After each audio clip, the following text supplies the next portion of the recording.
Hello students, class 7th B Hindi medium बच्चों, हमने अपने सिविक्स के 3 चैप्टर कंप्लीट कर लिए। आज से हमारा ज्योग्राफी चलेगी, ठीक है, भूगोल जिसको कहते हैं। उसका पहला पार्ट है पर्यावरण, ठीक है। पर्यावरण के बारे में आप सब जानते हैं, तो आज इसी पार्ट को हम पढ़ेंगे कि पर्यावरण क्या होता है।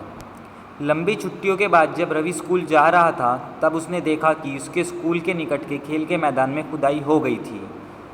वहीं एक मैदान उनके खेलने के लिए वहाँ पर था। लोगों ने बताया कि वहाँ अनेक फ्लैटों वाली एक बड़ी इमारत बनेगी। क्या हुआ कि रवि जो था वो स्कूल से लंबी छुट्टियों में था घर, और जब छुट्टी ख़त्म हुई तो वो जब स्कूल वापस जा रहा था तो उसने देखा कि जो उनके खेल का मैदान था उसकी खुदाई हो रही है। तो उसे पता चला कि यहाँ पर एक अनेक फ्लैटों वाली बिल्डिंग बनने जा रही है। जब रवि को समझ में आया कि मुलायम घास, गेंद के फूल एवं तितलियों वाला विशाल मैदान अब हमेशा के लिए नष्ट हो चुका है तो उसकी आंखों में आंसू आ गए। उसने यह बात अपने सहपाठियों को बताई, मतलब अपने साथ पढ़ने वाले बच्चों को बताई औरों को, कि भाई जो हमारा खेल का मैदान था वो अब समाप्त हो गया।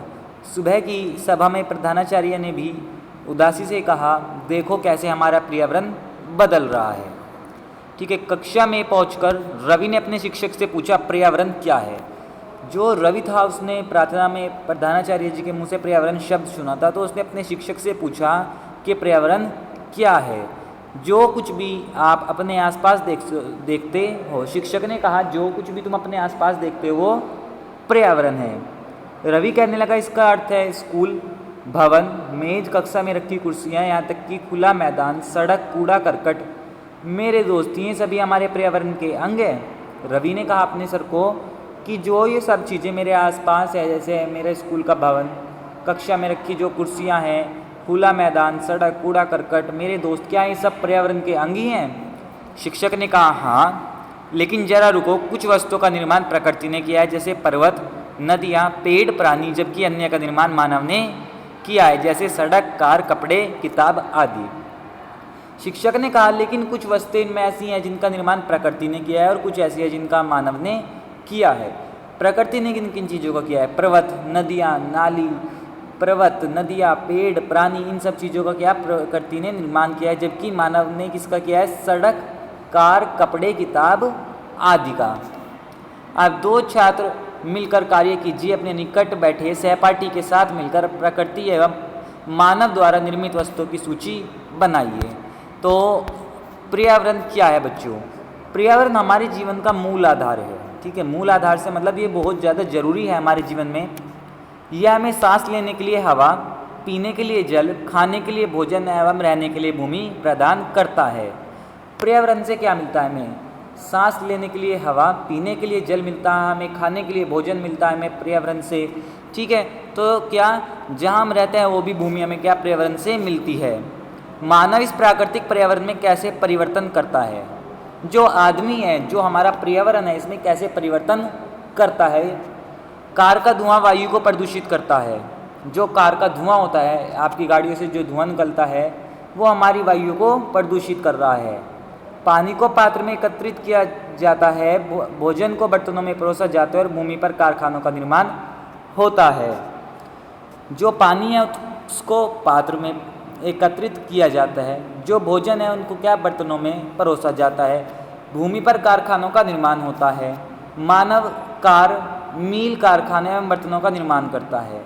तो जैसे जैसे चीज़ों की ज़रूरत बढ़ रही है, अब आदमी है वो क्या कार, मील, कारखानों एवं बर्तनों के निर्माण को बढ़ा रहा है। इस प्रकार से मानव प्राकृतिक पर्यावरण में परिवर्तन कर रहा है। इससे क्या हो रहा है कि जो प्राकृतिक हमारा पर्यावरण है, जो प्राकृतिक पर्यावरण है, उसमें मानव परिवर्तन कर रहा है, उसके साथ छेड़छाड़ कर रहा है। तो बच्चों इसके आगे क्या बताया गया?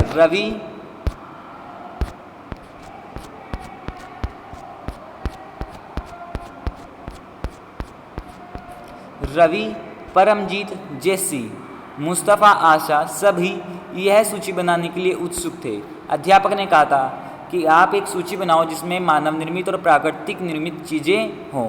तो बच्चे उत्सुक थे। इकबाल ने पूछा, हमारा पर्यावरण क्यों बदल रहा है? शिक्षक ने उत्तर दिया, ऐसा हमारी ज़रूरतों के कारण। तो शिक्षक ने क्या कहा कि हमारा पर्यावरण बेटा इसलिए बदल रहा है क्योंकि हमारी ज़रूरतें बढ़ रही हैं, दिन प्रतिदिन हमारी ज़रूरतें बढ़ती जा रही हैं। इस कारण क्या हमारा पर्यावरण परिवर्तित हो रहा है। तो बेटा ये चार्ट देखो आप, इसमें प्राकृतिक चीज़ें दिखाई गई हैं, जैवमंडल, स्थलमंडल, वायु, जलमंडल। जबकि जो मानव निर्मित है वो इमारतें, पार्क, पुल, सड़कें, इमारतें, स्मारक, उद्योग। और जो मानव है वो है व्यक्ति, परिवार, समुदाय, धर्म, शैक्षिक, आर्थिक, राजनीतिक स्थिति। ये सब वो है पर्यावरण के घटक। इसलिए हम प्राकृतिक पर्यावरण में परिवर्तन करते हैं और कभी कभी उसे नष्ट भी कर देते हैं। तो जब हमारी ज़रूरतें बढ़ती हैं तो हम प्राकृतिक पर्यावरण में परिवर्तन करते हैं। इससे क्या, उसके नष्ट होने का खतरा हो जाता है। ऊपर के वार्तालाप से आप समझ गए होंगे, किसी भी जीवित प्राणी के चारों ओर पाए जाने वाले लोग, स्थान, वस्तुएं एवं प्रकृति को पर्यावरण कहते हैं। तो जैसे कि जो आपने अब तक पढ़ा उससे आप समझ ही गए होंगे कि जीवित प्राणी के चारों ओर जो जो चीज़ें पाई जाती है, जैसे लोग, स्थान, वस्तुएं एवं प्रकृति, ये सब क्या पर्यावरण कहलाते हैं। यह प्राकृतिक एवं मानव निर्मित परिघटनाओं का मिश्रण है। जो पर्यावरण है वो प्राकृतिक और मानव निर्मित चीज़ों का ही मिश्रण है।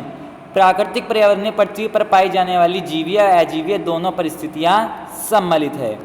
जो हमारा प्राकृतिक पर्यावरण है उसमें दो चीज़ें पाई जाती हैं, जीवीय और अजीवीय, दो परिस्थितियाँ सम्मिलित हैं। जीवीय, सजीव प्राणियों का संसार, सजीव प्राणी मतलब जो सांस ले सकते हैं, जैसे पादप एवं जंतु। अजीवीय मतलब निर्जीव पदार्थों का संसार, जो चीज़ें सांस नहीं ले सकती, जैसे स्थल।